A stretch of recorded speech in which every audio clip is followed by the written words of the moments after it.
موضوع الدرس في إثبات الرسالة للنبي صلى الله عليه وسلم ورد المكذبين، سورة الحاقة، تفسير ابن كثير. الحمد لله رب العالمين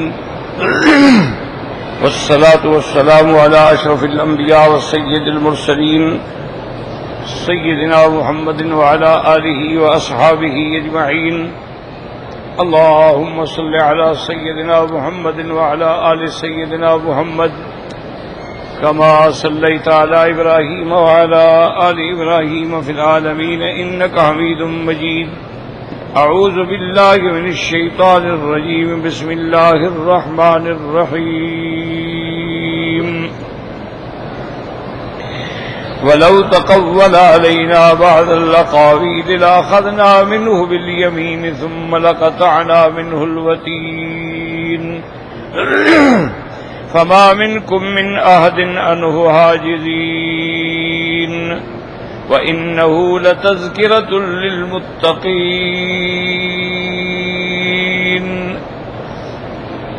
وإنا لنعلم أن منكم مكذبين وإنه لحسرة على الكافرين وإنه لحق اليقين فسبح باسم ربك العظيم. سبحان ربی العظیم. اللہ تبارک و تعالی نے سورۃ الحاقہ کی ابتدا میں جیسے ہم نے الحمدللہ پڑھا ہے، سب سے پہلے قیامت کا ذکر فرمایا کہ الحاقہ جو ہے یہ اسماء قیامت میں سے ہے. پھر اللہ تبارک و تعالی نے سابقہ جو ہیں جنہوں نے تکذیب کی اللہ کی، اللہ کے رسول کی، قیامت کی، ان پر دنیا میں کیسے عذاب آیا ان کا ذکر فرمایا. الحاقۃ ما الحاقۃ وما ادراک ما الحاقۃ، یہ اس کی تعظیم اور تحویل کے لیے. کذبت ثمود وعاد بالقاریہ، تکذیب کی قوم عاد اور قوم ثمود نے اس قیامت کی. فاما ثمود فاہلکوا بالطاغیہ، قوم ثمود کو اللہ نے ہلاک کیا ایک سخت آواز سے. وَأَمَّا عَادٌ فَأُهْلِكُوا بِرِيحٍ صَرْصَرٍ عَاتِيَةٍ سَخَّرَهَا عَلَيْهِمْ، اللہ نے قوم عاد کو ہلاک فرمایا ایک ایسی ہوا سے جو تیز بھی تھی اور ٹھنڈی بھی تھی، اور 7 راتیں اور 8 دن متواتر ان پہ چلتی رہی. فَتَرَى الْقَوْمَ فِيهَا سَرَابٍ، دیکھا آپ نے اس قوم کو کہ ایسے مردہ پڑے تھے كَأَنَّهُمْ أَعْجَازُ نَخْلٍ خَاوِيَةٍ، جیسے کھجوروں کے خالی ٹنڈ پڑے ہوں. فَهَلْ تَرَىٰ لَهُم مِّن بَاقِيَةٍ، کیا آپ دیکھتے ہیں یا جانتے ہیں کوئی بچ گیا ان میں سے. وَجَاءَ فِرْعَوْنُ وَمَن قَبْلَهُ، اب اس کے بعد قصہ فرعون آیا اور جو اس سے پہلے گزرے. وَالْمُؤْتَفِقَاتُ، اور وہ بستیاں جو اوندھی گرائی گئیں بالخاطیہ، گناہوں کی وجہ سے. فَعَصَوْا رَسُولَ رَبِّهِمْ، انہوں نے اپنے رب کے رسول کی نافرمانی کی، اللہ نے ان کو عذاب میں پکڑ لیا. اِنَّا لَمَّا طَغَى الْمَاءُ، جب پانی حد سے نکل گیا. حَمَلْنَاكُمْ فِي الْجَارِيَةِ، ہم نے تمہیں کشتی میں سوار کر کے بچایا. لِنَجْعَلَهَا لَكُمْ تَذْكِرَةً وَتَعِيهَا أُذُنٌ وَاعِيَةٌ، تاکہ تمہیں یا اس کشتی کو اللہ نے ایک یادگار رکھا تاکہ اس قصے کو یاد رکھنے والے یاد رکھیں. پھر اللہ نے قیامت کے نفخ صور کا ذکر فرمایا. فَإِذَا نُفِخَ فِي الصُّورِ نَفْخَةً وَاحِدَةً، جب صور پھونکا جائے گا. وَحُمِلَتِ الْأَرْضُ وَالْجِبَالُ فَدُكَّتَا دَكَّةً وَاحِدَةً، زمینوں کو اور پہاڑوں کو اٹھایا جائے گا، پھر ان کو مار کے ریزہ ریزہ کر دیا جائے گا. فَيَوْمَئِذٍ وَقَعَتِ الْوَاقِعَةُ، پس اس دن ہو جائے گی ہو جانے والی یعنی قیامت. وَانشَقَّتِ السَّمَاءُ فَيَوْمَئِذٍ وَاهِيَةٌ، آسمان پھٹ جائیں گے اور اس دن وہ کمزور ہوں گے. وَالْمَلَكُ عَلَىٰ أَرْجَائِهَا، اور فرشتے اس کے کناروں پہ ہوں گے. وَيَحْمِلُ عَرْشَ رَبِّكَ فَوْقَهُمْ يَوْمَئِذٍ ثَمَانِيَةٌ، اور اٹھائے گا تیرے عرش کا رب اس دن 8 فرشتے، یعنی پہلے 4 ہیں لیکن قیامت والے دن 8 فرشتے اٹھائیں گے اللہ کے عرش کو. باقی اللہ کا عرش پر استوا جو ہے معلوم ہے، لیکن اس کی کیف میں اجازت نہیں باز کرنے کی. یومئذ تعرضون، پھر اس دن آپ پیش ہوں گے اس ذات کے. لا تخفى منکم خافیہ، جس سے کوئی چیز تمہاری چھپی نہیں، تمہارا ہر عمل اس کے سامنے ہے۔ اب اما من اوتی کتابہ بیمینہ، پس وہ شخص جس کو داہنے ہاتھ میں نامہ عمل ملا، فیقول ہاؤم اقرؤوا کتابیہ، وہ خوش ہو کے کہے گا کہ آؤ دیکھو دیکھو میرا نتیجہ پڑھو، انی ظننت انی ملاق حسابیہ، مجھے یقین تھا کہ میں نے اللہ کے دربار میں جانا ہے، حساب دینا ہے۔ فہو فی عیشۃ راضیہ، کامیاب زندگی میں، فی جنت عالیۃ، ایسی جنت میں جو اونچی ہے، شان کے اعتبار سے بھی، مکان کے اعتبار سے، قطوفہا دانیۃ، ان پر اللہ تبارک و تعالیٰ کی حکم سے پھلوں کے گوشے جو ہیں بالکل ان کے قریب ہوں گے کہ مومن چاہے تو کھڑے ہوئے بھی اتار لے اور بیٹھے ہوئے بھی اتار لے، اور پھر ان کی لذت کے لیے حکم دیا جائے گا کلوا واشربوا، کھاؤ پیو، حالانکہ بس کے ہنیئن بما اسلفتم فی الایام الخالیہ، کیونکہ تم نے گزرے ہوئے دنوں کے اندر مشقتیں برداشت کی ہیں، آج تمہارے لیے راحت ہی راحت ہے۔ وَأَمَّا مَنْ أُوتِيَ كِتَابَهُ بِشِمَالِهِ، اور جس کو نامہ عمل داہنے ہاتھ میں ملے گا، فَيَقُولُ يَا لَيْتَنِي لَمْ أُوتَ كِتَابِيَهْ، وہ کہے گا ہائے کاش کہ مجھے نامہ عمل ملتا ہی نہ، وَلَمْ أَدْرِ مَا حِسَابِيَهْ، اور میں جانتا ہی نہ بھی کیا لکھا ہے، یا لیتہا کانت القاضیہ، ہے کاش وہی موت جو تھی ہمارے لیے وہ فیصلہ کن ہوتی، اس کے بعد زندگی نہ ہوتی۔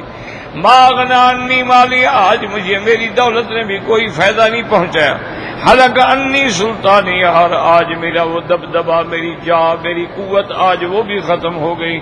پھر اللہ حکم دیں گے فرشتوں کو، خذوہ فغلوہ، پکڑو اس جہنمی کو اور اس کے گلے کے اندر توق ڈالو، ثم الجحیم صلوا، پھر اس کو جہنم کے اندر جلاؤ، ثم فی سلسلۃ ذرعها 70 ذراعا فاسلکوہ، پھر اس کو ایک ایسے زنجیر میں جس کا عرض جو ہے وہ 70 ہاتھ ہوگا، اس کے اندر اس کو ٹانگ دو۔ انہ کان لا یؤمن باللہ العظیم، یہ اللہ کی ذات پر بھی ایمان نہیں لاتا تھا، توحید کا عقیدہ بھی نہیں رکھتا تھا، یعنی اللہ کے حقوق بھی ادا نہ کیے، ولا یحض علی طعام المسکین، اور غریبوں کے لیے کسی کو کھانے کی ترغیب بھی نہیں دیتا تھا، یعنی بندوں کے حقوق بھی ادا نہ کی۔ فلیس لہ الیوم ہاہنا حمیم، اور آج قیامت والے دن اس کا کوئی دوست نہیں، ولا طعام، اور نہ کچھ کھانے کے لیے، الا من غسلین، غسلین کے دو قول ہیں، یا تو وہ شجرۃ الزقوم، یا جو زخمیوں کے زخموں سے، کافروں کے زخموں سے جو نکلے گا وہ ان کا طعام ہوگا۔ لا یاکلہ الا الخاطئون، اور وہ ایسا گندا طعام ہوگا کہ نہیں کھائیں گے مگر یہی جو مجرم ہیں، جو اللہ کے باغی ہیں۔ پھر اس کے بعد اللہ نے قسم کھائی، فرمایا فلا اقسم بما تبصرون ولا تبصرون، مجھے قسم ہے ان چیزوں کی جو دیکھتے ہو اور ان چیزوں کی جو تم نہیں دیکھتے ہو، کیونکہ بعض چیزیں مرئیات ہوتی ہیں اور بعض چیزیں غیر مرئی ہوتی ہیں، بعض چیزیں محسوسات ہوتی ہیں اور بعض چیزیں غیر محسوس ہوتی ہیں۔ انہ لقول رسول کریم، اللہ کا قرآن پڑھ کے لانے والا فرشتہ ہے جو بڑا سردار ہے۔ وما هو بقول شاعر، یہ کسی شاعر کا کلام نہیں۔ قلیلا ما تؤمنون، بہت تھوڑے ہیں جو ایمان لاتے ہیں۔ ولا بقول کاہن، اور نہ یہ کسی کاہن کی بات ہے۔ قلیلا ما تذکرون، بہت تھوڑے ہیں جو نصیحت پکڑتے ہیں۔ تنزیل من رب العالمین، یہ قرآن اس رب کی طرف سے اتارا گیا ہے جو تمام عالم کا رب ہے۔ یہ آیات ہم پڑھ چکے ہیں، اور آج کے سبق میں جو ہم نے آیات پڑھی ہیں وہ یہ ہیں،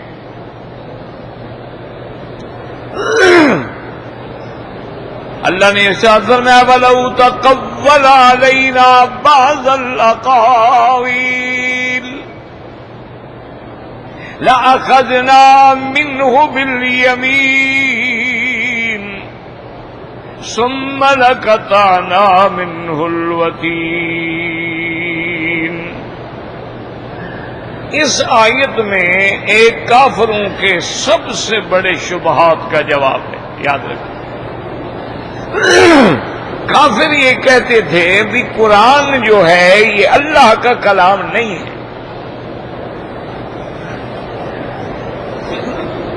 یہ حضور صلی اللہ علیہ وسلم اپنی طرف سے خود کلام بناتے ہیں اور کہہ دیتے ہیں کہ یہ اللہ کا کلام. اسی لیے کبھی یہ بھی کہتے تھے کہ نہیں حضور پاک کسی ایک اور آدمی سے سیکھ کے آتے ہیں اور پھر ہمیں سنا دیتے ہیں. اور کبھی یہ کہہ دیتے تھے کہ سابقہ قصے کہانیاں جو ہیں ان کو اکٹھا کر کے کانٹ چھانٹ کر کے اللہ کے نبی سنا دیتے ہیں. یہ اللہ کا کلام نہیں ہے.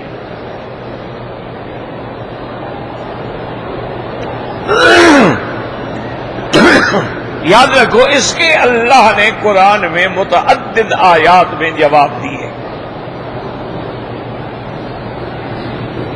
ایک جواب تو یہ آیا کہ اللہ نے فرمایا میرے محبوب صلی اللہ علیہ وسلم آپ ان کو چیلنج کریں.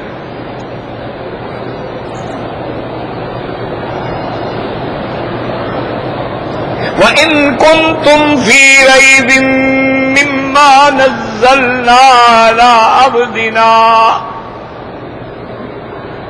فَأْتُوا بِسُورَةٍ مِّن مِّثْلِهِ وَادْعُوا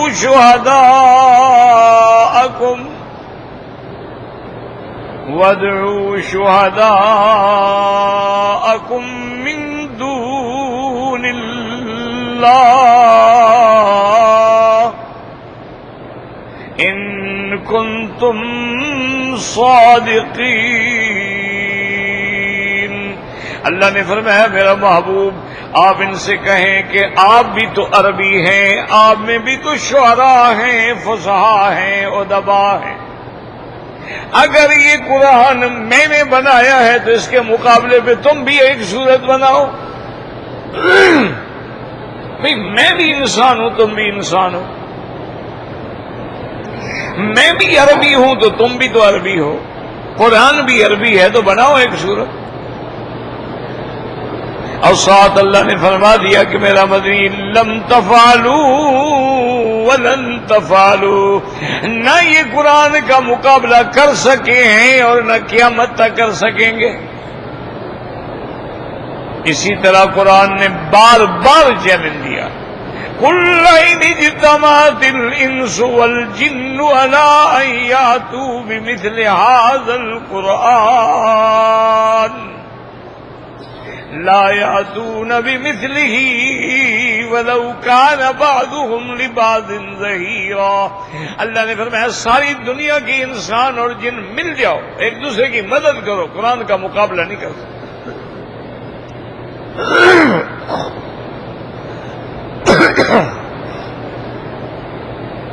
اور یہ بھی یاد رکھ لیں میرے بزرگ محترم، اللہ آپ کو قرآن کا ادب سکھلائے، ہم سب کو قرآن کے برکات و ثمرات نصیب فرمائے. کسی بندے میں یہ ہوتا ہے نا، جیسے لوگ بڑے بڑے بزرگوں کے مرید بنتے ہیں تو پھر وہ ان کو مشق کرواتے ہیں، محنت کرواتے ہیں، ذکر کرواتے ہیں تاکہ ان کے مدارج سلوک جو ہے وہ طے ہو جائیں.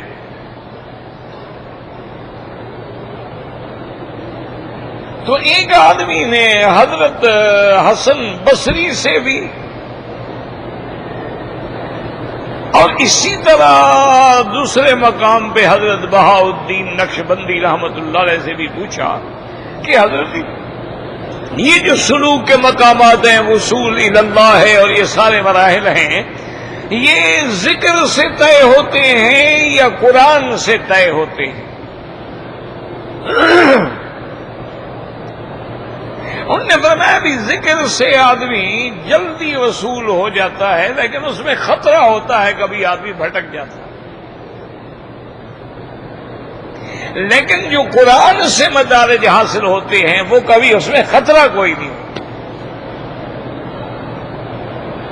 شرط یہ ہے کہ تم قرآن کو قرآن کی نظر سے، قرآن کے آداب سے پڑھو کہ بدن بھی پاک ہو، کپڑے بھی پاک ہوں، نظر بھی پاک ہو، عقل حلال ہو، صدق مقال ہو، ادب سے علیحدہ بیٹھ کے بالکل عین تصور کرتے ہوئے کہ میں اپنے اللہ سے کلام کر رہا ہوں. اس طرح قرآن پڑھیں جب آپ 1 دن 2 دن 3 دن 4 دن مشق کریں گے آہستہ آہستہ تو اللہ سینہ کھول دیں گے، معلوم ہوگا اللہ کا کلام ہمارے سینے میں اتر رہا۔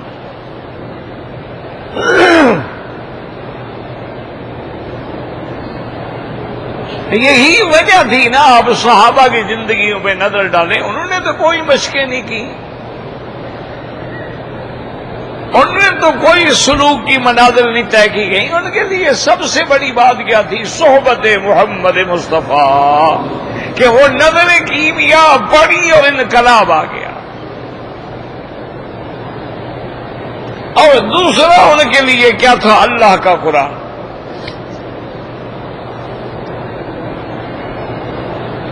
اسی سے اللہ تبارک و تعالی نے وہ زمانہ جو جاہلیت کا کہلاتا تھا وہ خیر القرون بن گیا۔ تو اس لیے اللہ کے قرآن کو سمجھیں کہ یاد رکھو کہ اللہ کا قرآن ہر لحاظ سے معجزہ ہے۔ کیا مانا؟ بھی اس کے مقابلے پہ کوئی آدمی ایک آیت بھی نہیں بنا سکتا، معجزہ ہے۔ اللہ کا قرآن معجزہ ہے کہ جو قیامت تک ہمیں حالات پیش آئیں گے اس کا بھی قرآن میں ذکر موجود ہے۔ اللہ کا قرآن معجزہ ہے کہ جو غیب کی چیزیں ہیں، جنت غیب ہے، عرش غیب ہے، کرسی غیب ہے، عذاب قبر غیب ہے، عالم برزخ ہم سے غیب ہے، علیین غیب ہے، سجین غیب ہے، قرآن نے وہ بھی پردے اٹھا دیے۔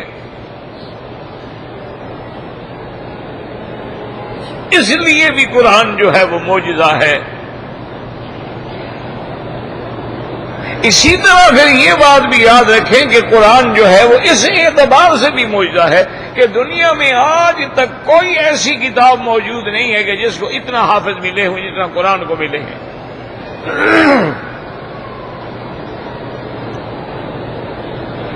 اور یہ بھی قرآن کا معجزہ ہے کہ لوگوں نے 4 مہینے میں، 6 مہینے میں، 1 مہینے میں بھی قرآن یاد کر لیا۔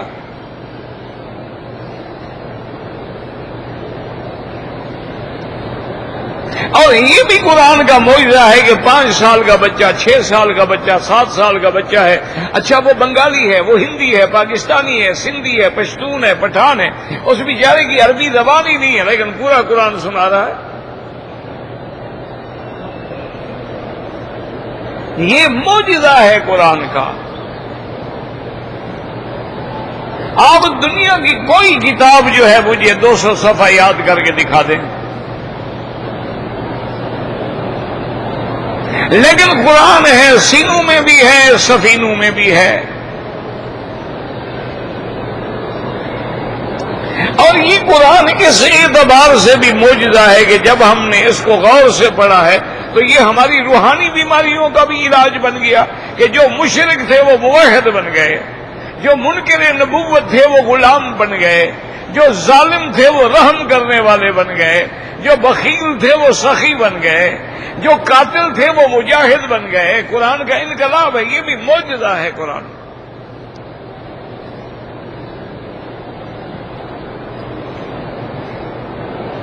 اور اسی طرح یاد رکھیں کہ ساری دنیا میں کتابیں ختم ہو گئی، تورات ختم ہو گئی، آج کوئی دعویٰ نہیں کر سکتا کہ یہ اصلی تورات ہے۔ انجیل ختم ہو گئی، صحائف ختم ہو گئے، لیکن قرآن آج بھی ہے اور قیامت تک کے لیے باقی ہے۔ تو یہ بھی قرآن کا اعجاز ہے۔ اچھا، یہ بھی قرآن کا اعجاز ہے کہ کبھی کسی چیز کو بیان کرتے ہیں تفصیل کے ساتھ، اور کبھی صرف 3 لفظوں میں پورا علم کا دریا بہا جمع کر دیتے ہیں۔ امام شافعی رحمت اللہ علیہ فرماتے تھے کہ اگر صرف سورۃ والعصر اللہ اتار دیتے اور پورا قرآن نہ اتارتے تو دنیا کی ہدایت کے لیے ہی ایک سورت ہی کافی تھی۔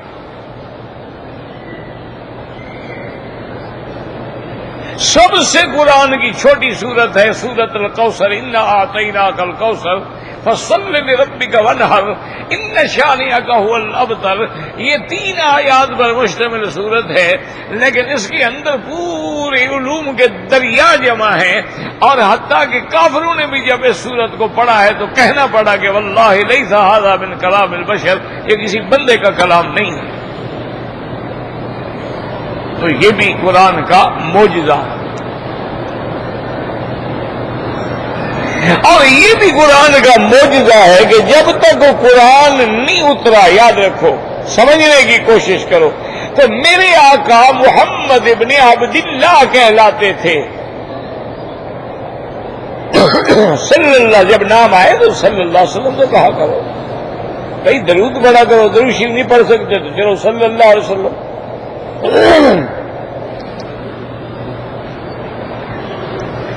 تو جب تک قرآن نازل نہیں ہوا تو میرے مدنی کا نام کیا تھا؟ محمد ابن عبداللہ ابن عبد المطلب. کوئی حضور کو محمد ابن عبداللہ کہتے تھے، کوئی محمد ابن عبد المطلب کہتے تھے. عبد المطلب دادا ہے، عبداللہ چونکہ فوت ہو گئے حضور کی ولادت سے بھی پہلے، تو کبھی کبھی لوگ عبد المطلب کا بیٹا بھی کہہ دیتے. قرآن اترنے کے بعد یہ قرآن کا اعجاز ہے کہ اب حکم ہوا کہ میرا مدنی اب آپ محمد الرسول اللہ ہیں، اب ہم نے وحی بھیج دیا ہے،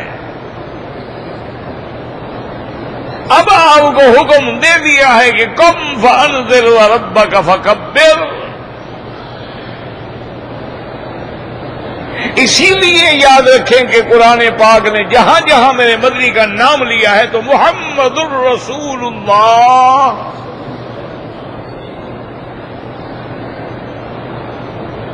اور یہ صرف نام ہے، وما محمد الا رسول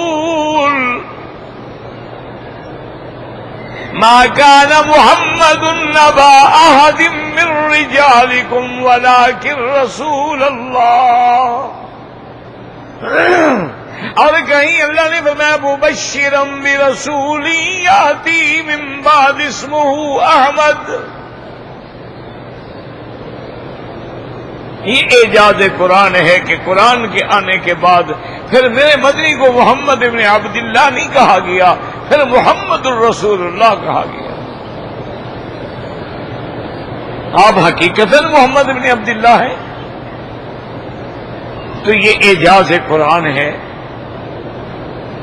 اسی لیے اللہ تبارک و تعالی نے اتنے دلائل کے بعد قیامت کو ثابت کیا. ثابت کرنے کے بعد پھر اللہ نے قسم کھائی. اب اس سے بڑی بات کیا ہو سکتی ہے کہ خدا قسم کھائے؟ فرمایا فلا اقسم بما تبصرون وما لا تبصرون. مجھے قسم ہے ان چیزوں کی جن کو تم دیکھتے ہو یا جن کو تم نہیں دیکھتے ہو.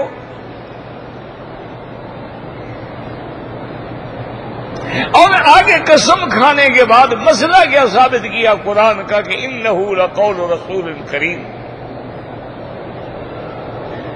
اور ظالم وما ہوا بقول شاعر، یہ کسی شاعر کا کلام نہیں.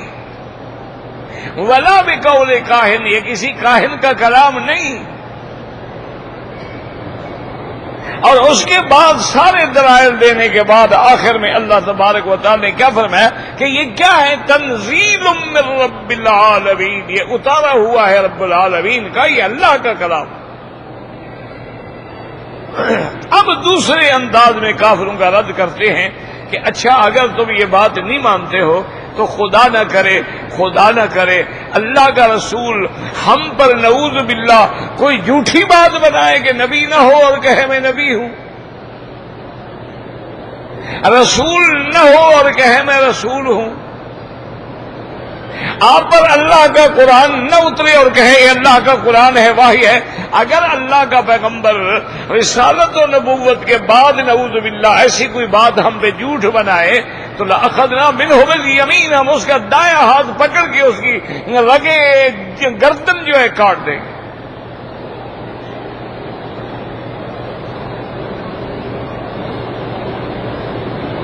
لَأَخَذْنَا مِنْهُ بِالْيَمِينِ کہ ہم اس کا دایاں ہاتھ پکڑ کے، وتین کہتی ہیں وہ رگ جو دل سے چل کے اوپر تک آتی ہے، اور یہ ایسی رگ ہوتی ہے کہ جس کو کاٹ دو تو بندہ پھر زندہ نہیں رہ سکتا.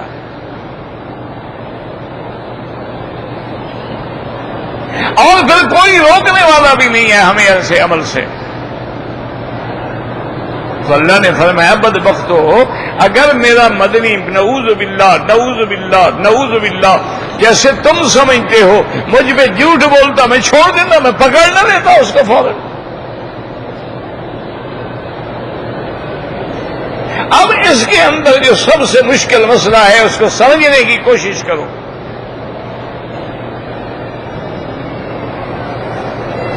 کیونکہ توجہ کرو گے تو بات سمجھ آئے گی نا جی. توجہ ہی نہ ہو تو بات کیا سمجھ آئے گی. اب اس کو قادیانیوں نے، مرزائیوں نے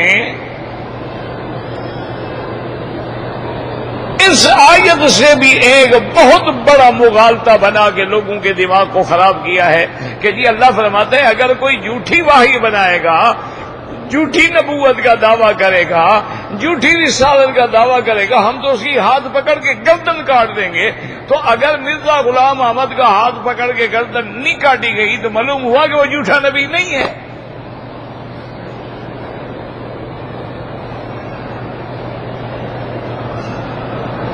یہ سب سے بڑا دھوکہ ہے جو مرزا والے جو ہیں، قادیانی جو ہیں، یہ غلام احمد کے پیروکار جو ہیں، وہ لوگوں کو دیتے ہیں کہ دیکھو جی تم کہتے ہو قرآن کہتا ہے کہ اگر جھوٹی بات کہے گا، جھوٹا وحی بنائے گا، جھوٹی نبوت کا دعویٰ کرے گا، جھوٹی رسالت کا، تو ہم اس کی گردن پکڑ کے، ہم ہاتھ پکڑ کے اس کی گردن کاٹ دیں گے اور وتین اس کی رگ کاٹ دیں گے. تو وہ اگر مرزا کی اللہ نے رگ نہیں کاٹی، اس کی گردن نہیں کاٹی گئی تو معلوم ہوا کہ جھوٹا نبی نہیں ہے. اگر جھوٹا ہوتا تو گردن کٹ جاتی.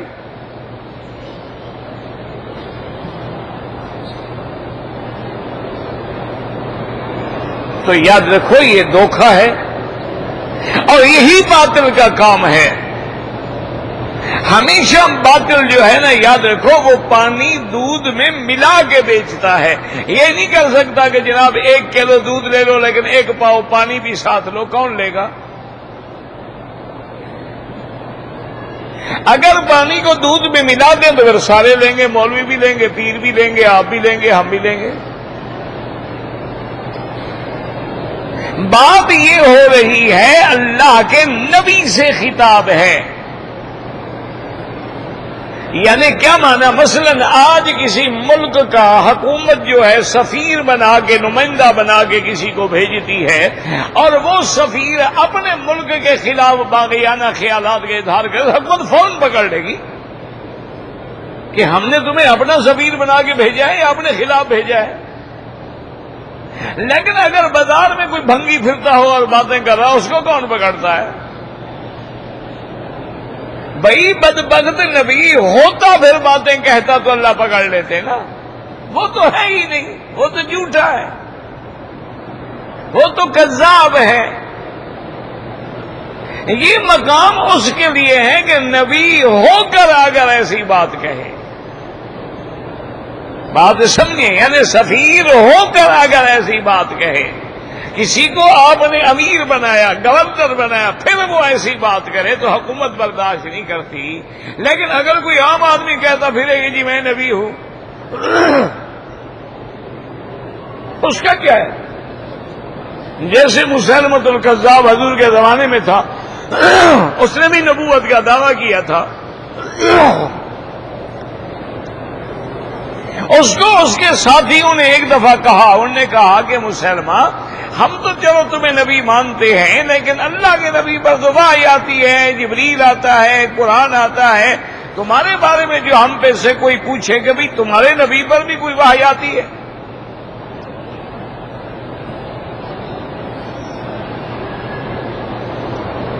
تو ہم لوگوں کو کیا کہیں؟ اس نے کہا ہاں مجھ پر بھی وحی آتی. دوسرے دن اس نے اپنے سارے وزیروں کو اور ماننے والوں کو اکٹھا کیا کہ آج وحی آئی تھی، فرشتہ اترا تھا، اور وحی کیا ہے؟ انہوں نے کہا جی سنا ہے. انہوں نے کہا جی وحی یہ ہے کہ الفیل وملفیل وما ادراک ملفیل ذنبہ کثیر وخرطومہ طویل. یہ وحی اتری. انہوں نے کہا مہربانی کر کے ہمیں سنائیے، کسی اور کو نہ سنانا، جوتے مار مار کے سر گنگا کر دیں گے. یہ وحی ہے کہ الفیل والفیل وما ادراک ملفیل ذنبہ کثیر وخرطومہ طویل. یہ وحی ہے کوئی؟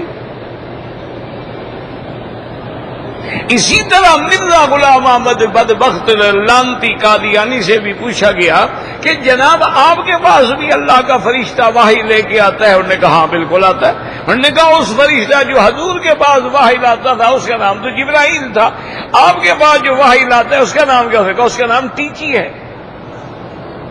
انگریزی نبی ہے نا، تو فرشتہ بھی تو انگریزی آئے گا نا. بات تو ہے ٹھیک کی بیچارے نے. انہوں نے کہا میرے پاس بھی وحی آئی ہے کہ شاطان تذبحان فی افغانستان، اس نے بھی وحی سنائی تھی. اس کے دو بندے گئے تھے، ان کے مبلغ تھے، کوئی افغانستان چلے گئے اس زمانے میں. اچھا پٹھان قوم تو پھر بادشاہ قوم ہے نا جی. انہوں نے کچھ دن گزارے اور اس کے بعد جناب یہ ہے کہ جب آہستہ آہستہ دوستیاں بھی بنا لی اور بڑی بڑی نمازیں پڑھیں اور پٹھان بڑی خدمت کریں گے، یار یہ تو بڑے اچھے لوگ ہیں، دیکھو کتنا مسجد میں ہر وقت رہتے ہیں، وہ ان کو کھانا وانا کھلائیں. جب انہوں نے دیکھا کہ بھی اب ہمارے اثرات ہو گئے ہیں تو انہوں نے کہا کہ اصل کام جس کے لیے ہم آئے ہیں آج ہم بتلاتے ہیں، سب کو اکٹھا کرو. سارے سردار خان بڑے بڑے جو تھے اکٹھے ہو گئے. انہوں نے کہا کہ ہم آئے ہیں حضرت مرزا غلام احمد قادیانی کی نبوت کے اعلان کے لیے کہ مرزا جو ہے نا وہی نبی ہے. وہ ایک پٹھان کھڑا ہو، اس نے کہا کتے کا بچہ نبی کے بعد نبی کی طرف سے آ گیا. اس نے کہا تم کیسا آدمی ہے؟ اللہ کے قرآن نے کہا بسم اللہ الرحمن الرحیم. قرآن کو بے سے شروع کیا، ون ناس پہ ختم کیا، تو بے اور سین کو ملاؤ تو بس ہمارے نبی کے آنے بعد نبوت. بس یہ کتے کا بچہ کدھر سے آ گیا؟ ہم نے کہا ان کو الٹا لٹکا کے ٹکڑے ٹکڑے کر دو. جان چھوٹ گئی، پھر کبھی نہیں گیا کوئی قادیانی ادھر. تو اس پر اس نے وحی بنائی تھی کہ شاطان تذبحان، میری دو بکریاں جائے گی اور ذبح ہو جائیں گی. تو اس لیے یاد رکھیں کہ جھوٹا تو جھوٹا ہوتا ہے. اگر سچا نبی، اللہ پاک یہ فرما رہے ہیں کہ بدبختو اگر میرا یہ سچا نبی مجھ پہ کوئی بات بنائے تو میں پکڑ نہ لوں. وَلَوْ تَقَوَّلَ عَلَيْنَا بَعْضَ الْأَقَاوِيلِ، اگر میرا مدنی محمد مصطفیٰ جیسا تم گمان کرتے ہو یہ کچھ باتیں بنائے، لَأَخَذْنَا مِنْهُ بِالْيَمِينِ، ہم اس سے بدلہ لیں اس کے دائنے ہاتھ کو پکڑ کے، جیسے قتل کرنے کے وقت جب جلاد پکڑتے ہیں دائنے ہاتھ پکڑ کے گردن پہ تلوار چلاتی ہیں. ثم لقطعنا منه الوتین، یاد رکھو وتین کہتے ہیں اس رگ کو، جیسے رگ کا تعلق جو ہے وہ دل سے ہوتا ہے، جب وہ کٹ جائے تو بندہ زندہ نہیں رہ سکتا. فما منکم من احد فما منکم من احد عنہ حاجزین، پھر کسی کو طاقت نہیں تم میں سے کہ جب ہم اس کو پکڑیں تو ہمیں روک لیں، ہمارے درمیان میں آ جائے. یاد رکھو فما منکم من احد، آگے لفظ احد جو ہے مفرد ہے، وجہ یہ ہے کہ یہ جمع کے معنی میں ہے، لفظاً مفرد ہے لیکن معنی جمع ہے. جیسے اللہ فرماتے ہیں یا نساء النبی لستن کاحد من النساء، تو کبھی کبھی جو ہے نا یاد رکھو عہد جو ہے جمع کے اعتبار سے، معنی کے اعتبار سے جمع آتا ہے. اس لیے فرماتے ہیں وَإِنَّهُ لَتَذْكِرَةٌ، وَإِنَّهُ یعنی قرآن لَتَذْكِرَةٌ لِلْمُتَّقِينَ، یہ ہدایت ہے، نصیحت ہے، لیکن ان کے لیے جو اللہ سے ڈرنے والے ہیں. جیسے اللہ نے دوسرے مقام پہ فرمایا تھا، یاد رکھو، اللہ نے فرمایا کہ الف لام میم ذالک الکتاب لا ریب فیہ ھدی للمتقین. کیا مانا؟ یعنی اس سے ہدایت وہ پکڑتے ہیں جو اللہ سے ڈرتے ہیں. اللہ نے قرآن سب کے لیے بھیجا ہے، لیکن نفع وہ اٹھائیں گے جو اللہ کے ماننے والے ہوں گے. وَإِنَّا لَنَعْلَمُ أَنَّ مِنْكُمْ مُكَذِّبِينَ. اللہ نے فرمایا اور ہم یہ جانتے ہیں اتنے دلائل کے بعد، اتنے وضوح کے بعد، تم میں سے جو قرآن کی تکذیب کرنے والے ہیں. وَإِنَّهُ لَحَسْرَةٌ عَلَى الْكَافِرِينَ. اور قرآن تکذیب کرنے والوں کے لیے قیامت میں پھر حسرت و ندامت کا ذریعہ ہوگا. پھر کہیں گے کہ ہاں قالوا لو كنا نسمع او نعقل، کاش ہم سن لیتے. وَإِنَّهُ لَحَقُّ الْيَقِينِ. اللہ کا قرآن جو ہے سچی خبر ہے، صدق ہے، حق ہے. فَسَبِّحْ وَإِنَّهُ لَحَقُّ الْيَقِينِ فَسَبِّحْ بِاسْمِ رَبِّكَ الْعَظِيمِ. اللہ نے فرمایا میرا مدنی، اللہ نے آپ کو یہ شان والی کتاب عطا فرمائی، شان والی نبوت عطا فرمائی. اپنے رب کی پاکی بیان کریں، چھوڑیں ان مخالفوں کو. فَسَبِّحْ بِاسْمِ رَبِّكَ الْعَظِيمِ. حضور نے حکم دیا کہ رکوع کے اندر یہی تسبیح پڑھا کرو، سبحان ربی العظیم. اور جب سبح اسم ربک الاعلی، حضور نے فرمایا اجعلوا فی سجودکم، سجدے کے اندر یہ آیت جو ہے تلاوت کی، یہ تسبیح تلاوت کیا کرو. تو اللہ نے قرآن کو ثابت کر دیا. جب قرآن سچا ہو گیا، میرا مدنی سچا ہو گیا، جب میرا مدنی سچا ہو گیا تو قیامت بھی حق ہو گئی. واللہ اعلم.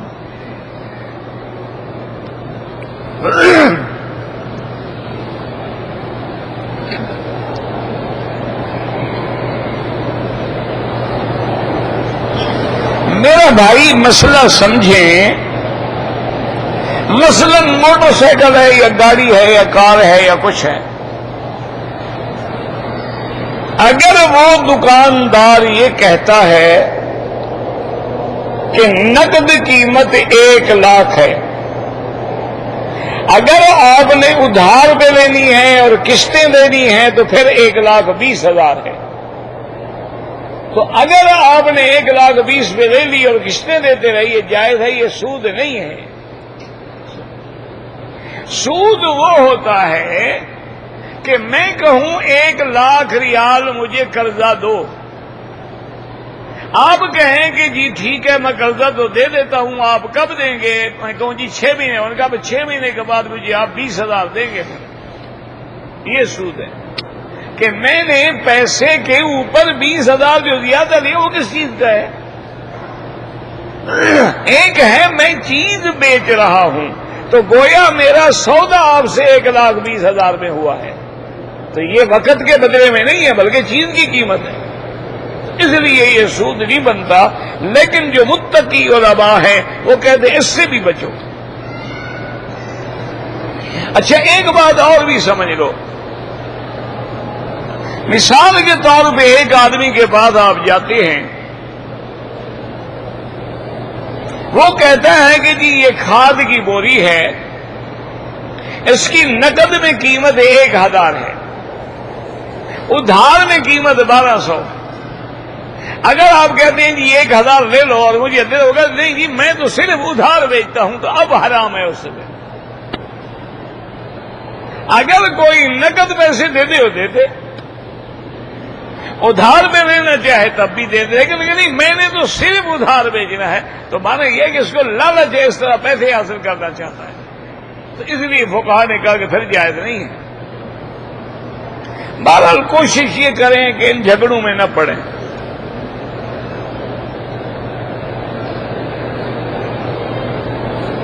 کہتے جی کہ اگر امام رکوع میں چلا گیا مقتدی نے آگے تکبیر تحریمہ کہی اور اس کے بعد اللہ اکبر کہہ کے رکوع میں مل گیا، بالکل اس کی رکعت ہو گئی۔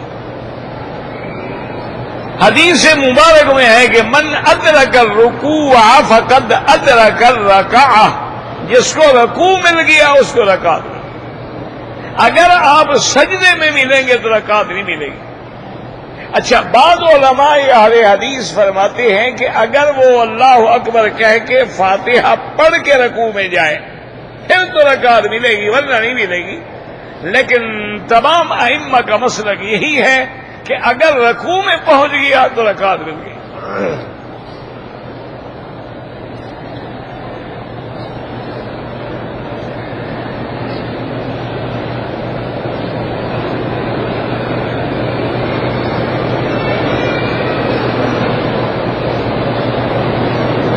کہتے تھے کہ اکثر لوگ مدینہ منورہ سے واپسی پر احرام باندھ لیتے ہیں، فرضی احرام باندھنا منع ہے۔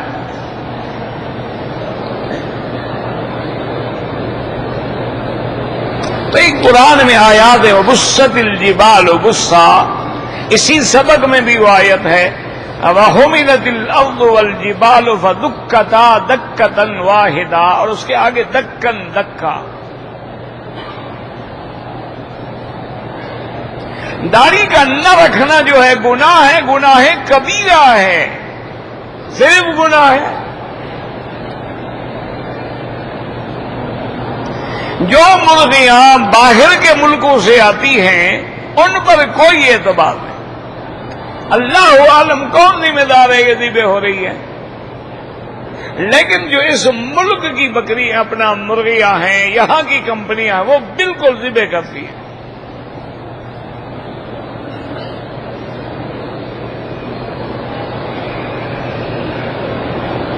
سانپ ہیں، سانپ کے بچے ہیں، کسی کو تکلیف نہیں دیتے، ابھی نہیں دے رہے نا، دیں گے انشاءاللہ بڑے ہو کے۔ موذی کو مار دینا چاہیے۔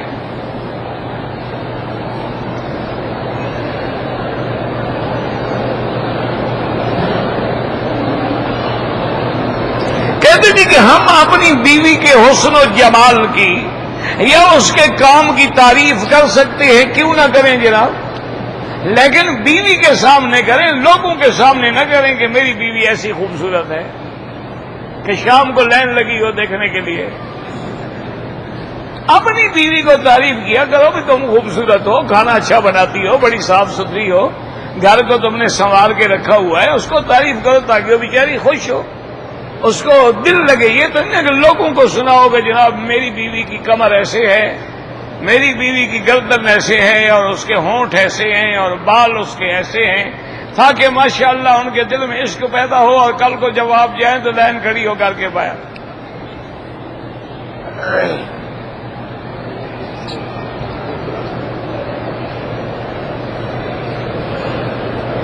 اگر ایک آدمی ہمیشہ ذی القعدہ کے مہینے میں زکوٰۃ نکالتا ہے، اب اگر 2 مہینے پہلے نکالنا چاہے کوئی حرج نہیں۔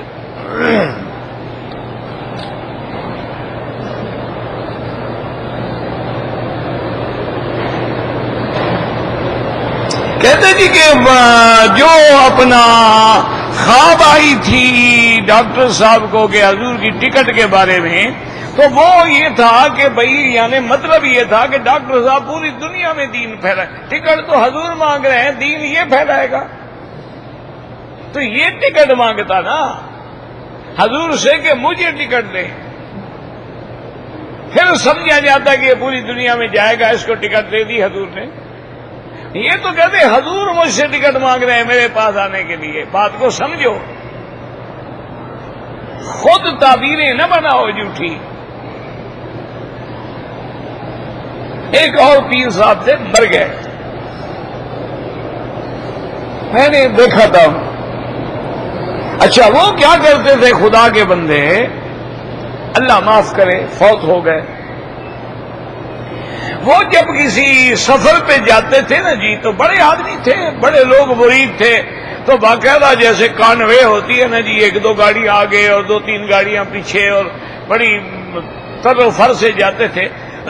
تو راستے میں جاتے جاتے کسی این جنگل میں صحرا میں ڈرائیور سے کہتے جلدی گاڑی روکو، جلدی گاڑی روکو، گاڑی روک لیتا، وہ چھلانگ مار کے گاڑی سے اترتے، دوڑتے ہوئے چلے جاتے اور کافی دور جا کے ہاتھ باندھ کے کھڑے ہو جاتے۔ اب آدھا پونا گھنٹہ کھڑے ہوئے ہیں، ساری ٹریفک ادھر کی بھی رک گئی، ادھر کی بھی رک گئی، پیلی چمک رہی ہے نا، لوگ دیکھ رہے ہیں نا۔ واپس آئے، کیا حضور پاک جا رہے تھے تو میں نے کہا قدم بوسی کر لو۔ اتنا بڑا جھوٹ بولنا، یار کسی صحابی نے بھی یہ جرت نہیں کی کہ حضور کی وفات کے بعد کہا ہو کہ حضور جا رہے تھے اور میں ملنے گیا تھا۔ اہل بیت نے بھی یہ جرت نہیں کی۔ سب سے زیادہ قرب بی بی فاطمہ کا تھا، اس نے بھی یہ جرت نہیں کی، بلکہ اس نے تو یہ کہا کہ سبت علیہ مصائب، میرا ابا آپ کی جدائی میں مجھ پہ اتنی مصیبتیں پڑی ہیں، اگر یہ دل پہ پڑتی تو دل بھی رات میں بدل جاتا۔ انہوں نے جرت نہیں کی ہے تو ایسی باتیں بنانا اور لوگوں کے عقیدوں کو برباد کر دینا، عقیدوں کو تباہ کر دینا، اور پھر یہ کہنا کہ ہر مجلس میں پیغمبر آ گئے ہیں، اچھا اب صلاۃ و سلام پڑھتے پڑھتے کھڑے جاؤ حضور آ گئے ہیں، اچھا آ گئے ہیں پہلے نہیں تھے؟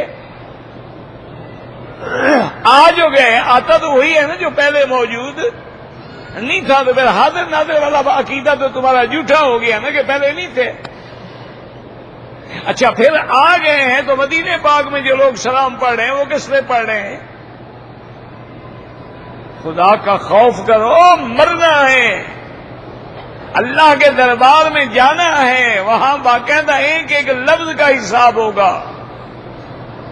اس لیے حضور نے فرمایا کہ میری شان کو اتنا نہ بڑھاؤ جیسے عیسائیوں نے بڑھایا ہے۔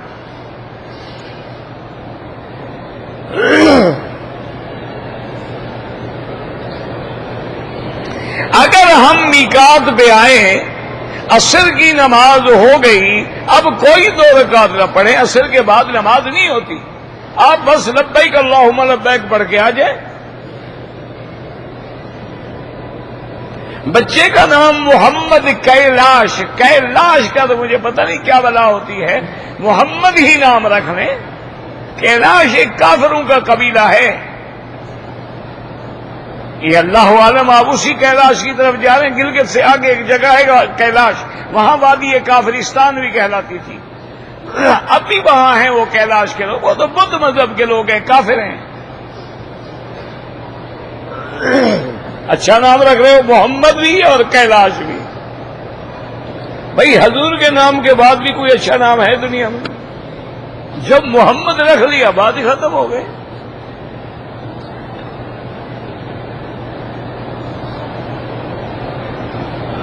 میں والدہ کو بلانا چاہتا ہوں، میری خالہ کی فیملی کے ساتھ آ سکتی ہے، اگر بوڑھی عورت ہے آ سکتی ہے۔ بچے کا نام محمد عکاشہ رکھیں، عکاشہ الف سے نہیں ہوتا عین سے ہوتا ہے، بالکل رکھ سکتے ہیں۔ حدیث میں سبق کا عکاشہ۔ ایک آدمی انڈیا سے کام کے لیے آیا ہے، اس نے جدے سے احرام باندھا، اس پہ دم نہیں پڑے گی۔ وہ مسئلہ جس کو امام احمد ابن حنبل رحمت اللہ علیہ کو تکلیف دی گئی، وہ خلق قرآن کا مسئلہ تھا۔ امام صاحب فرماتے تھے قرآن اللہ کا کلام ہے، یہ مخلوق نہیں ہے۔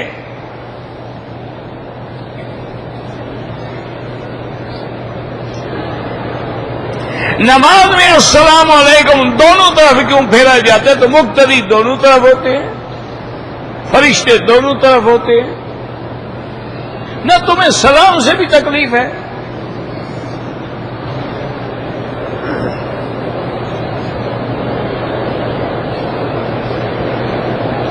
ایک آدمی نے کسی کے 50 ریال چوری کیے تھے، وہ بندہ مر گیا، اس کے وارثوں کو دے دو، کوئی وارث بھی نہ ہو خیرات کر دو۔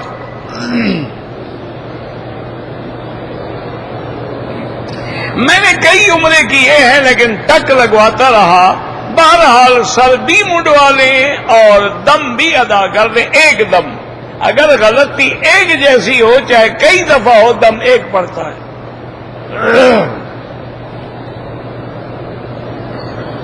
جو لوگ عزیز فوت ہو گئے ان کے لیے آپ عمرہ کریں، جو زندہ ہیں دعا کریں اللہ نصیب کرے۔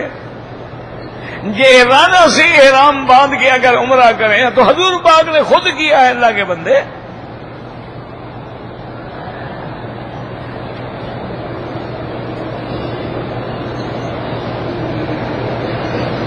طواف کرتے ہوئے میرے پاؤں جو ہیں وہ سن ہو جاتے ہیں، اگر میں کچھ دیر کے لیے بیٹھ جاؤں کوئی حرج نہیں۔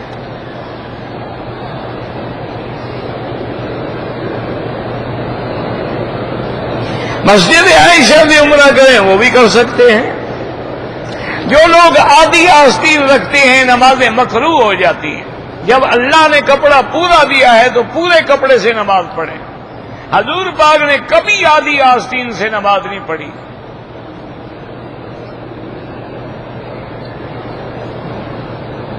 مدینہ منورہ میں جب آپ جائیں غسل کر کے اچھے کپڑے پہن کے خوشبو لگا کے مسجد میں جائیں، مسجد کے دروازے پہ جب داخل ہوں تو کہیں بسم اللہ والصلاۃ والسلام علی رسول اللہ، اللہم اغفر لی ذنوبی وافتح لی ابواب رحمتک، اور اس کے بعد درود شریف پڑھتے ہوئے چلے جائیں۔ موقع ملے تو ریاض الجنہ میں جا کے 2 رکعت تحیت المسجد پڑھیں۔ اس کے بعد ادب سے چلتے ہوئے سرکار دو عالم کے مواجہہ شریف کے سامنے جائیں اور سامنے کھڑے ہو کے الصلاۃ والسلام علیک یا رسول اللہ 3 دفعہ کہیں، پھر سیدنا ابو بکر، پھر سیدنا عمر، اس کے بعد رخ قبلے کی طرف کر کے اللہ سے دعا مانگیں۔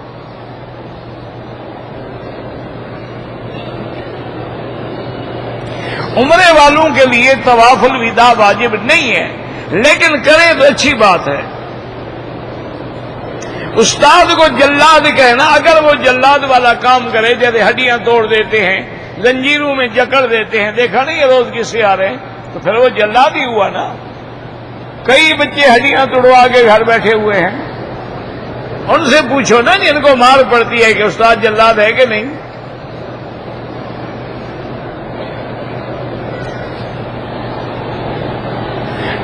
گھر میں ٹیلی ویژن ہو بالکل نہیں ہونا چاہیے، اس سے خرابیاں پیدا ہوتی ہیں۔ وہ بعض چیزیں ٹھیک ہیں، خبریں ہیں یا کسی علماء کی تقریر ہے، لیکن جب زیادہ برائی ہو تو بچنا چاہیے۔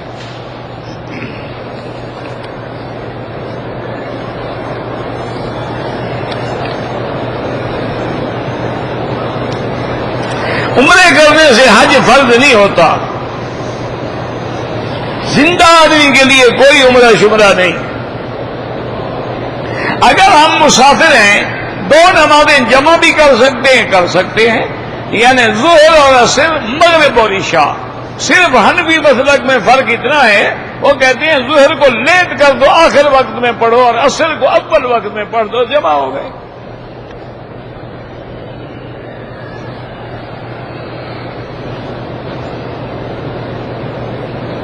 طواف میں اگر عورتوں کا اور مردوں کا وقت متعین کر دیا جائے، آپ لکھ کے بھیج دیں تجویز، اس پہ غور کریں گے، یعنی کیا وقت متعین ہو۔ اگر اس کے جانے کا وقت آ جائے، فلائٹ جا رہی ہے، ادھر وقت متعین ہے، اس نے طواف زیارت نہیں کیا ہے، طواف وداع نہیں کیا، تو کیا کریں؟ یہ بھی ذرا وضاحت سے لکھ دیں۔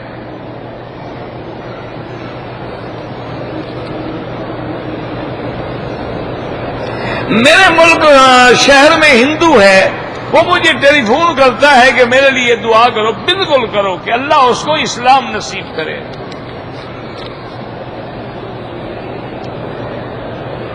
طواف کے دوران نہیں، طواف ختم کر کے 2 رکعت مقام ابراہیم پہ پڑھیں۔